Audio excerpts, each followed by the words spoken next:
नमस्कार, knowledge basket इंडियामध्ये परत एकदा तुम्हा सर्वांचं खूप खूप मनापासून स्वागत। आता या वर्षी टोटल 4 ग्रहण लागणार आहेत। त्यातली 2 सूर्यग्रहण आहे आणि 2 चंद्रग्रहण आहे आणि यापैकी फक्त एकच ग्रहण भारतामध्ये दिसणार आहे। भारतामध्ये ते लागू होणार आहे, मान्य होणार आहे।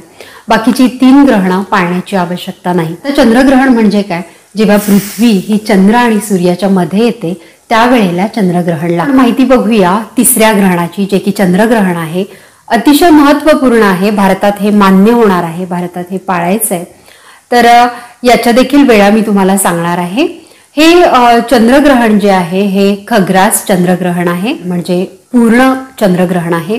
भारतामधून हे दिसणार आहे। हे जे चंद्रग्रहण आहे हे पौष्ठपदी पौर्णिमेला लागणार आहे। भाद्रपद महिन्यातील ही शुक्ल पक्षातील पौर्णिमा आहे। या दिवशी हे ग्रहण रविवारी आपल्याला दिसणार आहे। याची भारतातील पेनम्ब्रलची सुरुवात म्हणजे उपछायेची सुरुवात ही 7 सप्टेंबर 2025 ला 8:58 होणार आहे भारतीय वेळेनुसार। याच्या संपूर्णतेची जी सुरुवात आहे ती 11 वाजता होणार आहे आणि संपूर्णतेचा शेवट हा 12:30 वाजता होणार आहे आणि उपछायेचा शेवट हा 2:25 मध्यरात्री भारतीय वेळेनुसार होणार आहे। तर याच्या वेळा आहे। सूर्यग्रहणाची सुरुवात म्हणजे स्पर्शकाळ ज्याला म्हणतात तो 11 वाजता सुरू होतो आणि संपूर्णतेचा शेवट हा 12:30 वाजता होतो। परंतु उपछायेची सुरुवात ही 8:58 होते आणि उपछायेचा शेवट हा 2:25 होणार आहे। आता आपण बघूया हे चंद्रग्रहण कुठं कुठं दिसणार आहे।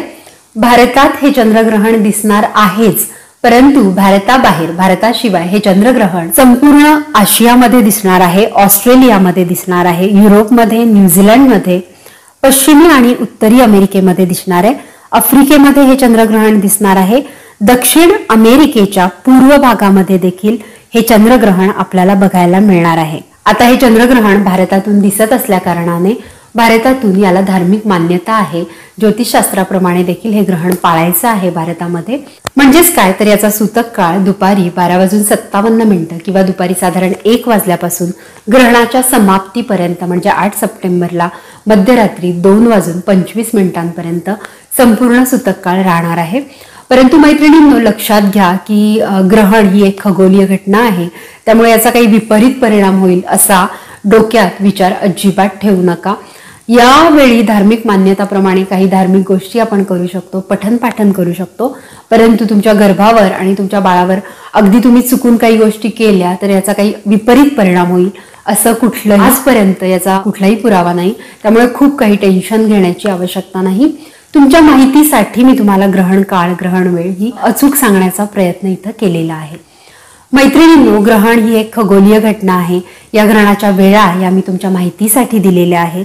या ग्रहणाच्या वेळा बघून आपल्याला घाबरून जायचं कारण नाहीये आणि हे ग्रहण पाळावं की नाही पाळावं ही प्रत्येकाची ही वैयक्तिक बाब आहे।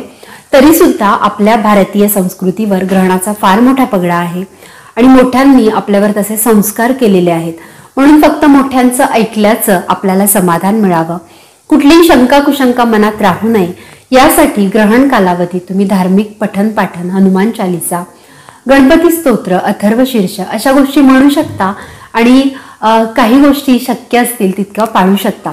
परंतु अगदी लघवीला काही न खाणं अशा गोष्टी गर्भवतींनी शक्यतो टाळाव्यात, म्हणजे त्यांच्या गर्भातल्या बाळाला काही हानी होणार नाही, डिहायड्रेशनला तुम्हाला सामोरे जावं लागणार नाही। तसेच जी ग्रहणं आपल्याला इथून दिसतात, भारतामधून दिसतात, ती उघड्या डोळ्यांनी बघू नका, त्यासाठी वेगळे चष्मे उपलब्ध असतात। ते प्रोफेशनल चष्मे घालूनच तुम्ही हे ग्रहण बघा। आय होप ही माहिती तुम्हाला खूप आवडली असेल, महत्त्वपूर्ण वाटली असेल आणि ही माहिती युजफुल वाटली असेल तर जास्तीत जास्त मित्रमैत्रिणींबरोबर, नातेवाईकांबरोबर, गर्भवतींबरोबर ही माहिती शेअर करा आणि अशा छान छान व्हिडिओजसाठी नॉलेज बास्केट इंडियाला सबस्क्राईब करा।